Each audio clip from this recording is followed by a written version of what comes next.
writing about September 24th when our study group here had the opportunity to have a conversation with Dharma Master Zheng Yin. And they were actually in Beijing at the time, but they said that despite being in just a different place at that time, they felt like they had transported to Taiwan in those moments. And we're very grateful for that session. And then on the right, we have a written reflection from Sister Zhao Qi from Shandong. And she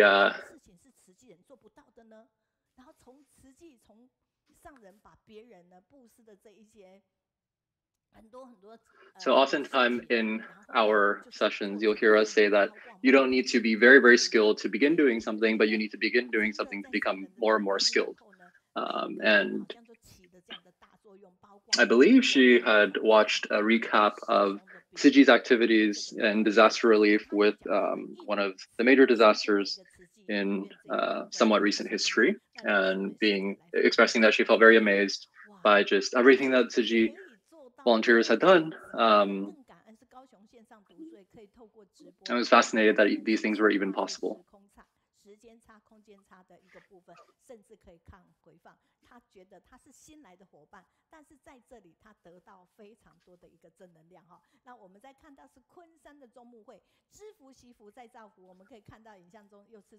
And so as a newer volunteer, seeing a lot of these, a lot of Shiji history being captured and being able to revisit them, she was very grateful for these opportunities.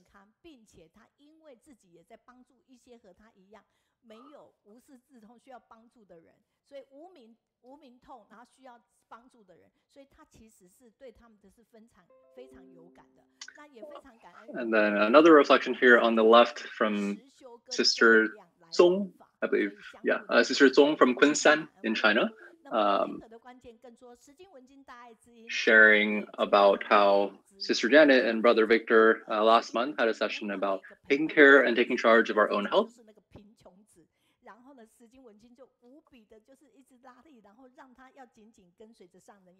And then finally, another reflection, fourth reflection on the right here.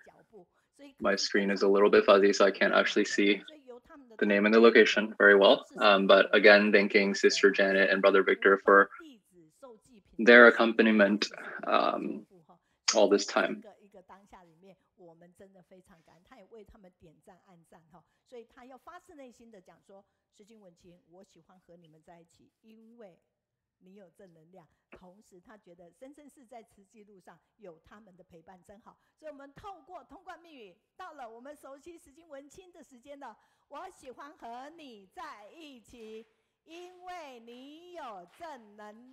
And so, with that setting the pretext, we're moving on to our next session, led by Sister Janet and Brother Victor.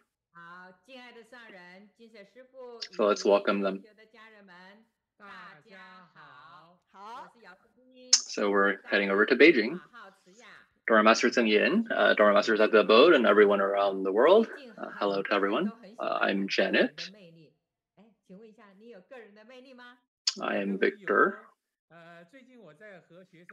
So recently, a lot of people like talking about this idea of personal charm or personal appeal. Do you have a personal charm?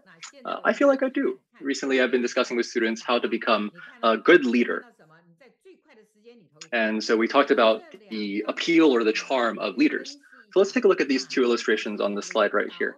What can you see? So in the shortest amount of time, help me analyze which one represents a leader and which one represents a commander. Oh, so on the top right, this seems more like the style of a leader, whereas on the bottom left right here, it looks like a commander who's maybe having a little bit more of a difficult time, who has to, run on his own ability, whereas in the other case, the leader is connected to his team. So let's talk about what this personal appeal means and how it relates to leadership. So let's first do a little bit of self-reflection. And let's see if we have that own appeal and charm of our own. So everybody in the audience, if you have a mirror on you, please pick that up. Or if not, please pick up your phone and maybe turn on your selfie camera. Either way, make sure you can see yourself. So in the mirror or in the phone, take a look at yourself and what do you see? And I'm not talking about whether you put on makeup on or whether you put on a photo filter. I'm trying to see the you in the mirror. What is the demeanor that you see? Is it someone who looks happy and caring and warm? Do you have a smile that exudes joy? Or do you see someone who's frowning, someone who looks very troubled, um, who looks clearly unhappy and unconfident, and maybe just troubled with life overall? So, from the mirror, what you see is really a reflection of your emotions. So, is it your expressions that are affected by your emotions, or your emotions that are affected by your expressions?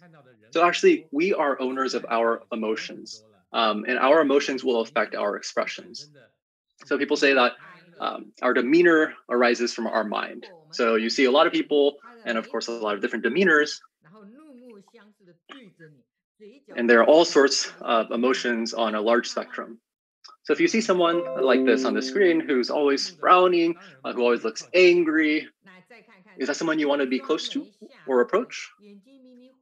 Oh, for someone like that who likes to be angry all the time, of course, I don't want to be around them. And then what about someone who always perhaps looks very troubled and concerned? This looks like someone, yes, who maybe is facing a lot of troubles.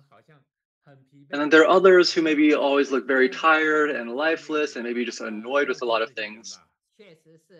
And yes, there are such people who really do always look very exhausted in that way. And it probably is not someone that you feel like you really want to get close to very much either. But then on the other hand, there are people who you see like just in the crowd. They are just very cheerful. They have very bright expressions. And these are the sorts of people that perhaps you feel like, oh, hey, I'd like to approach this person. Yes, for these people who are more positive, who are sincere, warm, and respectful, these are people who are more approachable, just like myself. And when there are people like this, people are more willing to approach you.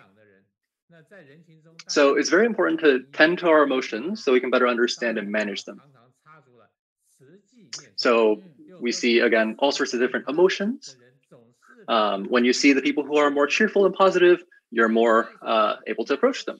And so it's important for us to put on the metaphorical Ciji lotion or to drink the metaphorical four ingredient spiritual soup. A lot of people say that people with good emotional intelligence are more approachable.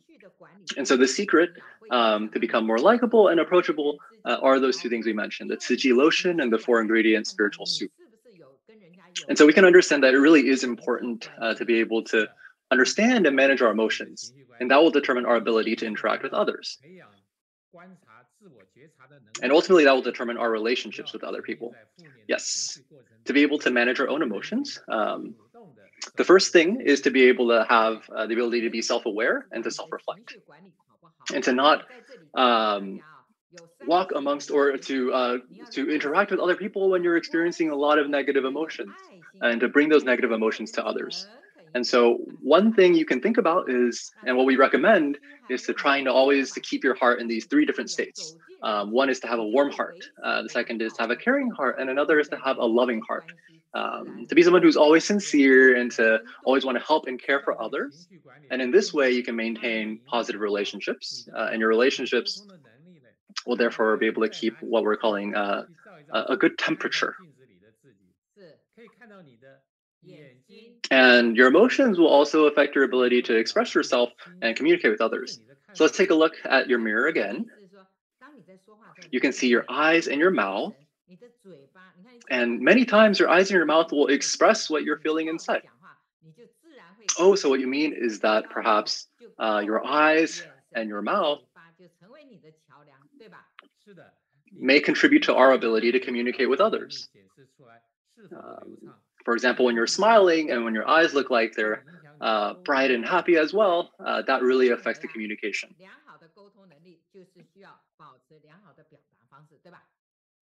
And so your ability to express yourself will affect your ability to communicate. So I think that good communication skills is finding effective ways to express yourself. So to have good communication, it's very important to listen attentively to others, then be able to express your own feelings and perspectives, to ask any questions if you don't understand, and then to respond to the content of what that other person has shared. And that is a two-way street for communication, where it's really a dialogue and communication. And then when we talk about attentively listening to others, I have a few tips for you. One is to turn your body to face that person squarely, to have an open mind when you're speaking to them, to lean in a little bit towards them to show that you are listening very attentively, to make eye contact with them, and then also to have a relaxed demeanor so you're not making yourself and others anxious and nervous. And so you can use this acronym right here, SOLER.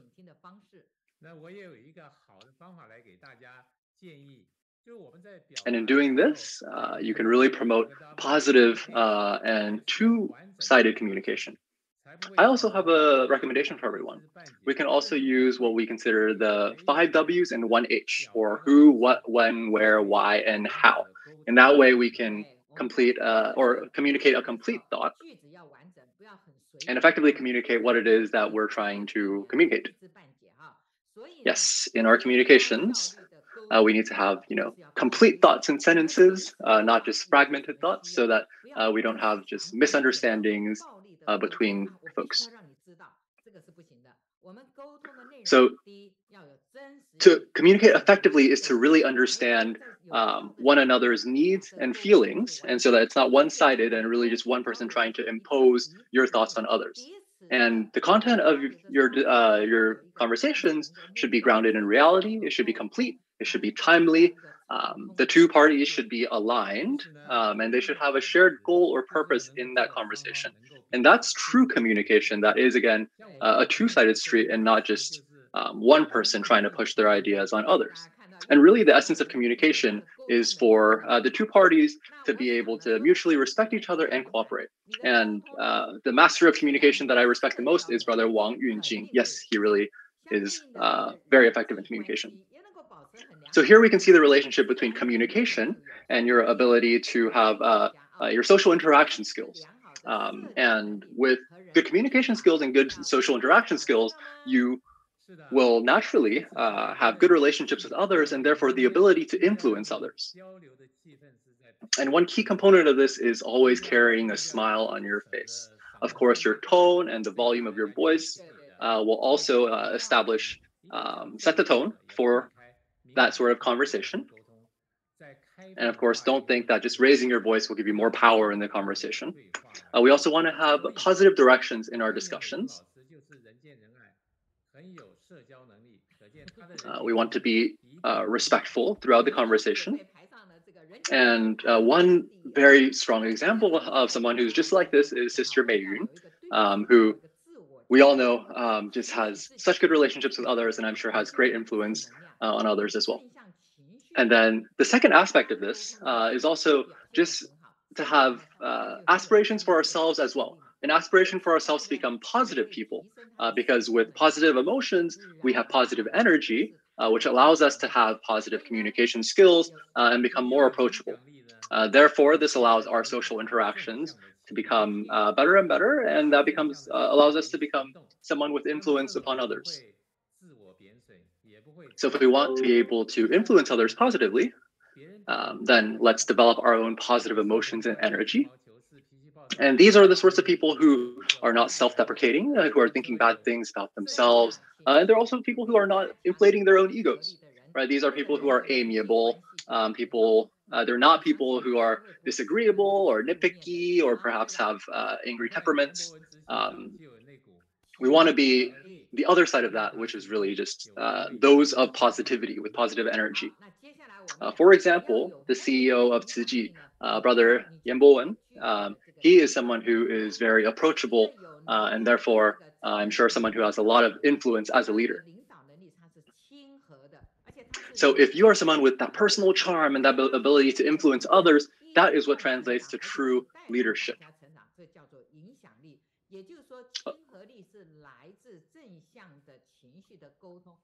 A leader, a really respectable leader, is someone who can grow along with and walk along with those who that leader leads. And that can in turn,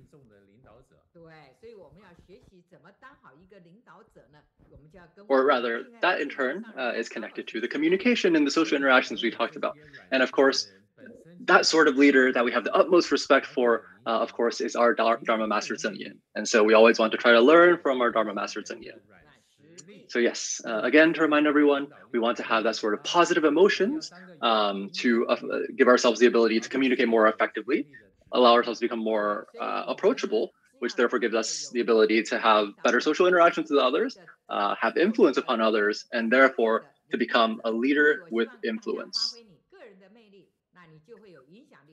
So what we want to do is to be a leader with that sort of charm and appeal who can influence others, and not a commander who's simply shouting out instructions for others to follow.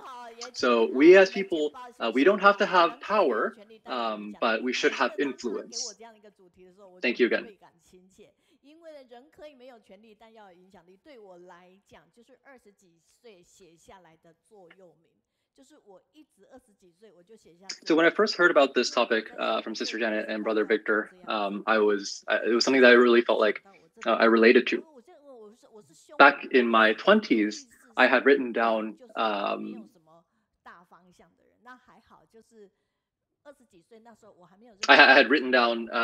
almost this exact phrase, because at the time I was thinking, I probably wouldn't be someone with a lot of power. I didn't at the time have a lot of aspirations. At the time, I actually didn't even know Ciji yet. I met Ciji when I was 28 years old. And after I met Ciji, I really felt like this phrase, this saying that people don't need to have power, but they should have influence, that took on an even stronger meaning for me. So Sister Janet and Brother Victor, aren't they also people with a lot of influence? If so, please show them this with your round of applause.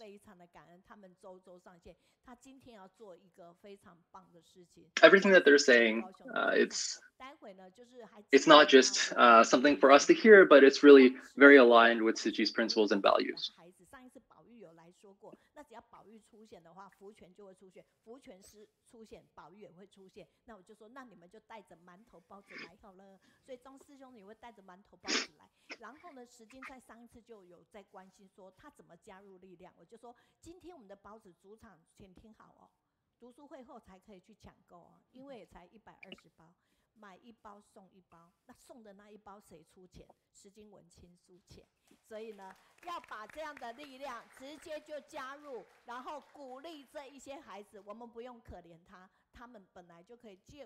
So we've actually prepared some stuffed buns here. I didn't catch all the context for who was bringing those from providing those, but it sounds like after this session today, folks have the opportunity to go purchase some of these stuffed buns if they want, and if they purchase these stuffed buns, they'll also get one for free, and the one that they're getting for free as a gift is actually gifted by Sister Janet and Brother Victor. So again, let's thank them. Sister Janet and Brother Victor, who have such positive influence over others. Let's thank them again.